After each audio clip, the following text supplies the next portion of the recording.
Talk of the country ISKCON এবং বাংলাদেশের বৈষম্য বিরোধী ছাত্র আন্দোলনের নেতারা বা আহ, সমন্বয়করা যেটাই বলেন না কেন তারা ইসকনের নেতা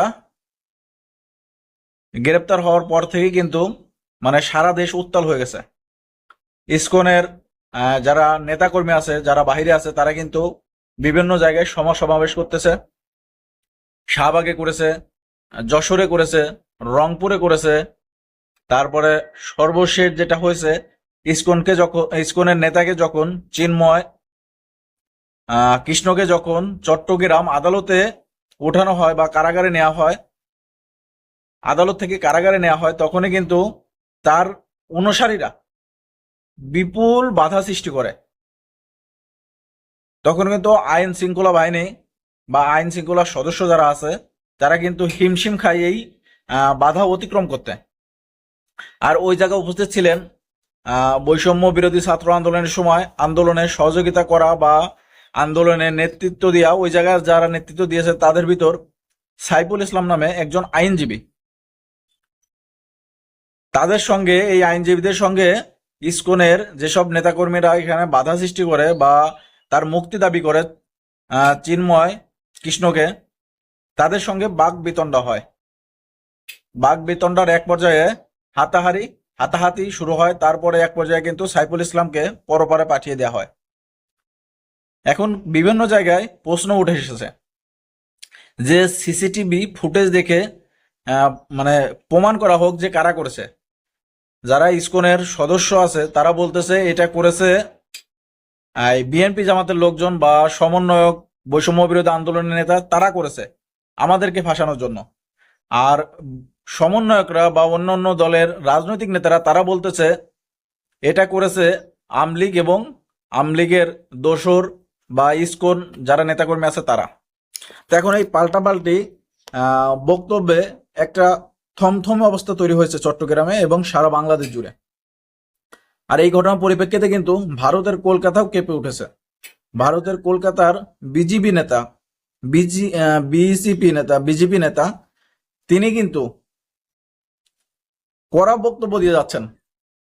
তিনি এমন ভাবে কথা বলতেছেন যে তিনি যদি পারতেন বাংলাদেশে এসে এই বৈষম্য বিরোধী ছাত্র আন্দোলনের নেতাদের সঙ্গে হাতাহাতি বা আরো যে কাজগুলো আছে সেগুলো করতেন, শুধু তার দলকে বা হিন্দুদের জয় এনে দেওয়ার জন্য।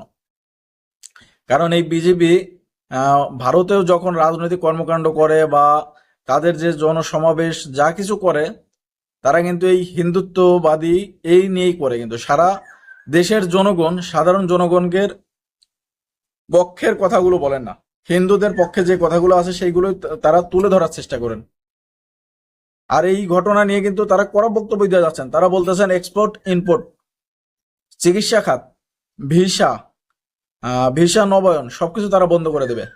অলরেডি কিন্তু সীমান্তে মরিচ, পেঁয়াজ, আলু রপ্তানি বন্ধ করে দেওয়া হয়েছে, টিরা আটকে দেওয়া হয়েছে।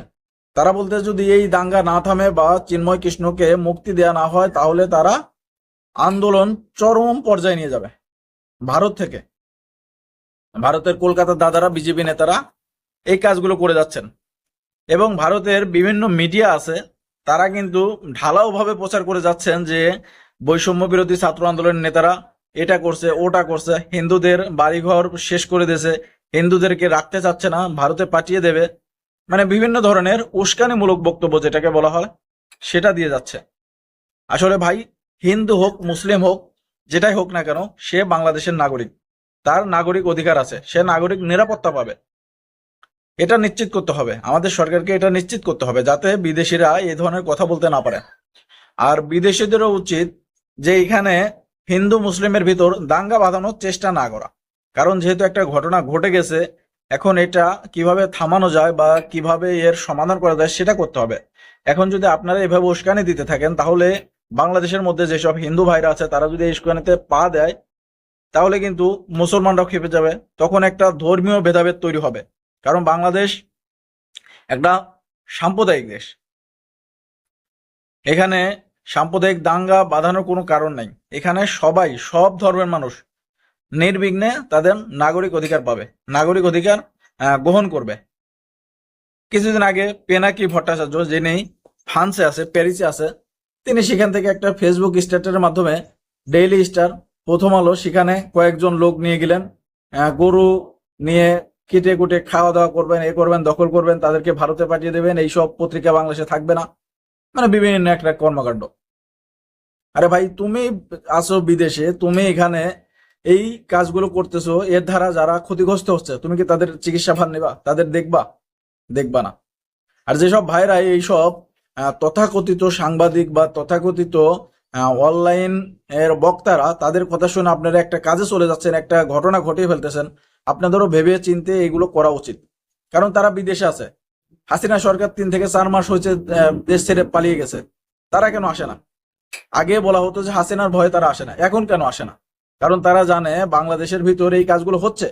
বাংলাদেশ একটা মানে গৃহযুদ্ধ যেটা বলা হয় সেটা দিকে এগিয়ে যাচ্ছে, তারা এখানে থাকলে তাদেরও ক্ষতি হওয়ার সম্ভাবনা আছে।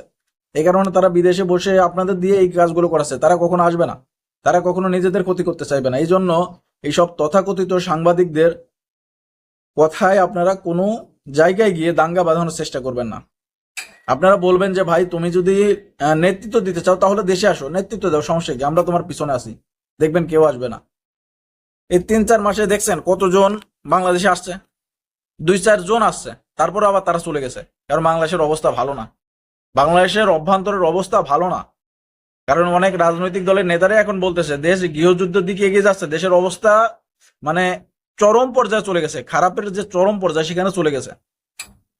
এই কারণে কিন্তু এখন এই হিন্দু মুসলিমের ভিতর দাঙ্গা বাঁধানোর চেষ্টা চলতেছে, যেটা তাকে গ্রেপ্তার করা হলো অন্য একটা কারণে, কিন্তু এখন হয়ে গেছে ধর্মের পর্যায়ে চলে গেছে। তো এগুলো আমরা চাই না, যারা এগুলোর উস্কানি দিচ্ছেন তারা অবশ্যই ঠান্ডা হয়ে যান, শান্ত হয়ে যান। তা আপনাদের কারণে কিন্তু দেশে অশান্তি তৈরি হচ্ছে, আমাদের মতন সাধারণ মানুষ যারা আছে তারা ক্ষতিগ্রস্ত হচ্ছে, দেশ ক্ষতিগ্রস্ত হচ্ছে। আমরা চাই না আমাদের সোনার বাংলাদেশ ক্ষতিগ্রস্ত হোক, সোনার বাংলাদেশ সামনে এগিয়ে যাক, এটাই আমাদের চাওয়া। তো দর্শক, এই ছিল আজকের ভিডিওটি। যদি ভালো লাগে অবশ্যই ভিডিওটি শেয়ার করেন। সবাই ভালো থাকবেন। আল্লাহ হাফেজ।